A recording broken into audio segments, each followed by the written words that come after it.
All right, welcome back to the Elias Macco Show and In Transit for this Monday morning. In Transit today takes a look at the Cavendish extension. And maybe you missed the big five at 9:05. One of our panelists, Andrew Goodell, we were discussing the Cavendish extension.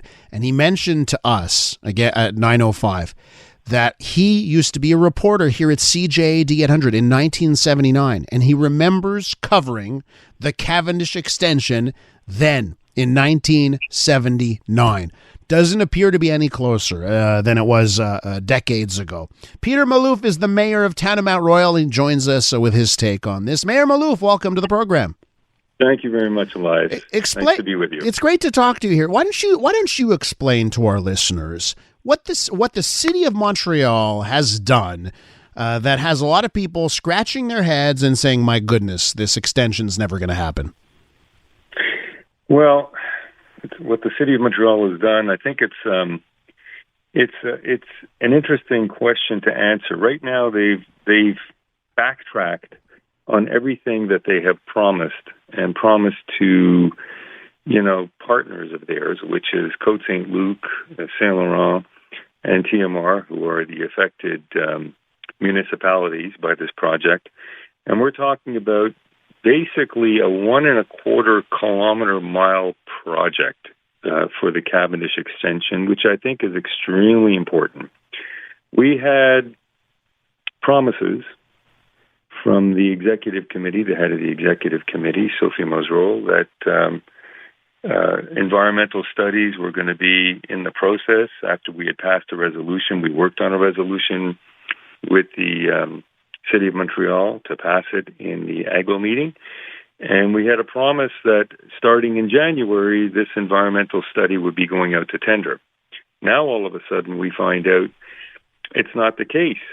And they put it on hold for budgetary reasons. And you mentioned you spoke to a reporter who covered this in 1979. I could tell you this goes back to 1960. I'm old enough to know that. So yeah. This is honestly, it's pathetic. It's pathetic, and it's misleading to a population that deserves better, and that deserves that this Cavendish access road be made available to residents. It's an environmental consideration nowadays, not only environmental but economic as well. When you think of people stuck in traffic, that impacts the environment. This will really free up things. If you think of the access from people who are locked in Côte Saint-Luc, who have to go along either Westminster or go along Fleet Road or some of the other, or Côte Saint-Luc, etc., everything is jammed up. So it really makes a lot of sense, and I can't get over the position of Montreal. I don't understand it, but I can tell you it was deceitful on their part, not to be honest with us, as their partner. And to add insult to injury here, so maybe they could make the argument, well, listen, we don't have the money at this time. We don't have the money, so we have to delay.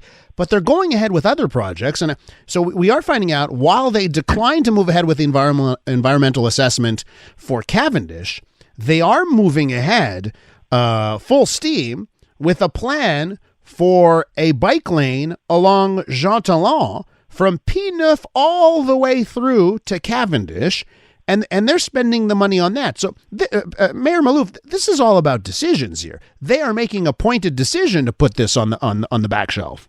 Well, so the Jean Talon bicycle path that they are planning, I don't want to say anything negative about bicycle paths. I think it's wonderful to have bicycle paths, but we are in Montreal, we are in Canada, we're not in Denmark, and there are cars here in Montreal, and they're not going to go away anytime soon.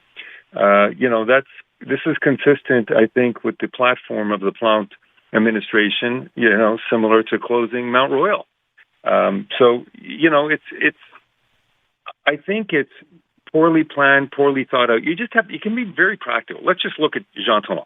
If you've ever driven down Jean Talon, there's a lane for buses that takes up a lane. There's one lane for automobiles, not two on either side going east and west. And now you're going to put a bicycle path. So then what happens? And what about the merchants? Don't they need places and parking spots in front of their stores and things like that? So we're ending up with a city that's going to be bottlenecked. And where is that traffic going to go? Are people going to just leave their cars in their driveways and take a bicycle in the middle of the winter, take their kids to school, go get their groceries, do all that stuff?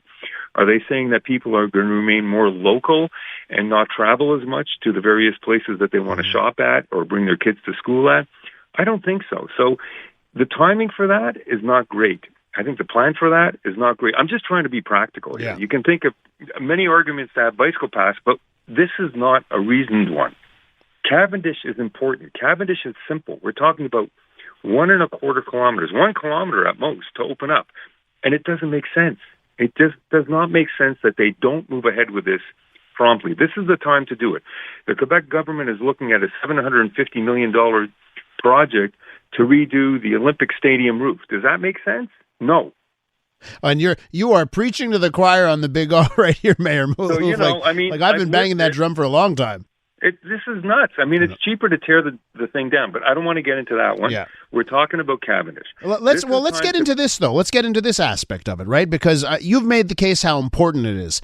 Let's talk about urgency here, because Royal Mount is a-coming, right? So what happens when Royal Mount is done and there's no corresponding move to help out circulation with something on Cavendish? What happens then? We have a terrible bottleneck that's going to occur. Already there's the highest trafficked area in the province of Quebec is the intersection of the 15 and 40, period. It may be considered the highest congested area in all of Canada. Mm-hmm. And think about Toronto with their 6 lanes and on either side and their, collector lanes and all that stuff. Can you imagine? This is what we have here in Quebec. You have trucks coming out of the Royal Mount area. Don't forget, you have 3 major companies who have one way, over 500 52-foot trucks per day. One way. Yeah.